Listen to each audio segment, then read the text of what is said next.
Hey, future homeowners. Hey there, future homeowners.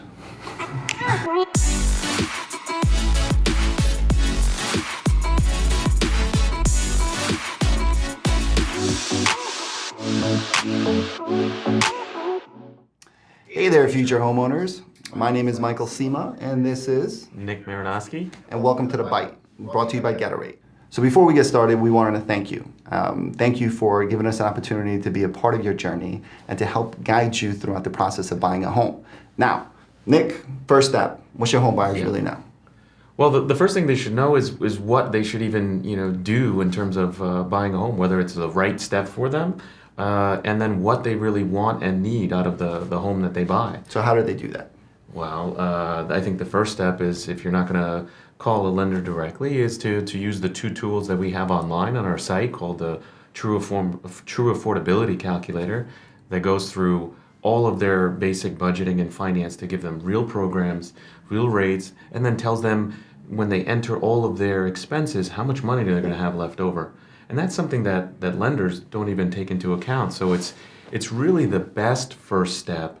Besides calling a lender, or if they called me, I would say, here, this might be the first tool for you before we even pull your credit and take the full pre-approval, is to find out, is this even in the ballpark for you? Is there going to be enough money left over? Because I think that's the biggest, the housing expense is the biggest expense that you'll have, right? It should take up roughly 30 to 40% of your income. So if that's the case, then you want to make sure it's the right amount in the right home, so that you have an idea of what's going to be left over. So our affordability calculator takes that in consideration, carefully calculating your, taxable and non-taxable income, all of your expenses, your credit scores, to bring up rates and programs that you're likely able to qualify for. And then it takes it a step further.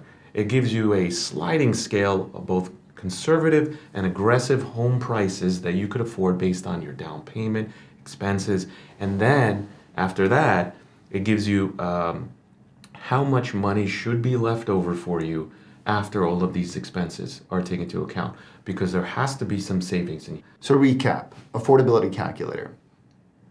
Enter basic information on income, dependents, and expenses. That's credit step number check. one. No credit check. Huge, by the way. You don't need anybody to guide you through it. You literally could do it yourself. It takes a few minutes. But the second step of the calculator, which is my favorite step, is really the personal and lifestyle expenses. Take your time filling this out. Lenders across the country are not going to ask you these questions because they don't care to ask you these questions. When it comes to qualifying you for a mortgage, they're just going to ask you income, debt that's reporting on the credit report, and maybe some additional debt that you might have based on child support, alimony, any type of judgments or liens. Legally required. Yeah, but lifestyle expenses, what about vacations? What about groceries? What about savings? It could be clothing. It could be any type of expenses that we have on a month-to-month basis or on a yearly basis. These expenses are important to calculate because a lot of people don't think about it when it comes to buying a home. They automatically think about, oh my God, a lender just pre-approved me for this amount of money, and they start looking for purchase prices for that amount of money. It's not the right way of really getting qualified for a mortgage or even preparing yourself to look at the right homes. Remember, we all have personal lifestyle expenses, and we have to make sure that we set a budget for it because, again, pride of home ownership shouldn't be at the cost of sacrificing your happiness. You want to be able to enjoy this house and continue to enjoy the life that you're used to living or want to continue to live.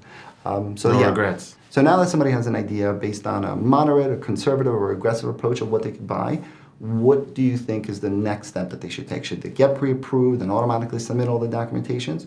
Or?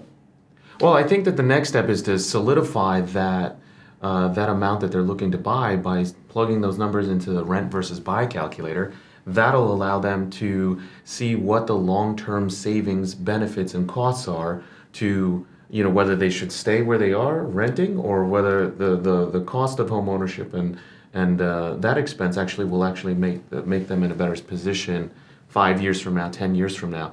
And you can really plug in that, that time frame so you can see what benefits or costs. And I think that's the next step. And then after that is getting pre-approved. It's really important to kind of know if this really makes sense for you. A lot of us want to buy a home because it's the next stage and the next step in our journey. But the buy versus rent calculator is going to show you if it really makes sense based on the timeline that you're thinking about buying. For some of us, it might not make sense to purchase today. You might be in the home for only 2 to 3 years, and the overall cost of buying that home and selling that home is going to lose you more money than just staying and paying rent.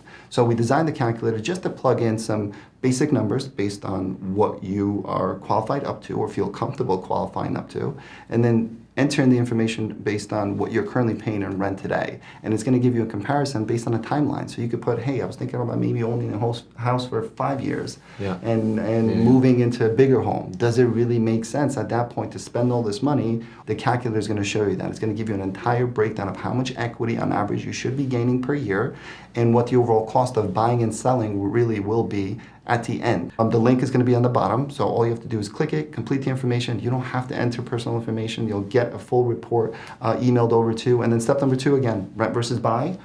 Take a look, compare, make sure it makes sense. So hopefully this information was useful. If it was, great. Subscribe below, comment, share, and reach out to us with any questions throughout the process. But we look forward to being part of your journey. Yeah, just remember, this is about you guys. So any ideas that you have about topics, questions, we'll be happy to take those into consideration, go over them with you, and bring real life examples of our experience. Let's go buy that house.